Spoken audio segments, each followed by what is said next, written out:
இப்பதான் போயிட்டு வந்தோம் 5 நாள் ரிமாண்ட். கத்திய தொட்டா கத்தில தாண்டா சாவணும், கத்திய தொட்டா கத்தில தாண்டா சாவணும். அந்த வழிய நம்ம எதுக்கு தேன்னு போகணும். கேசுக்கார 10 பேரு டீம்ல நாங்கெல்லாம் மட்டை பண்ணி வளர்ந்து வந்தோம் பாம்புல. சின்ன வயசுல போயிட்டு வந்த ஓமுல கூட்டி வச்சா புயலு கையில ரூமுல.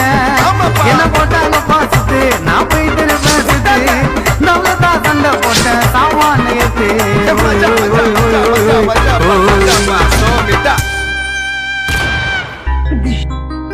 எப்பா கத்திய தொட்டா கத்தில தாண்டா சாவணும். அந்த வழிய நம்ம எதுக்கு தேன்னு போகணும்.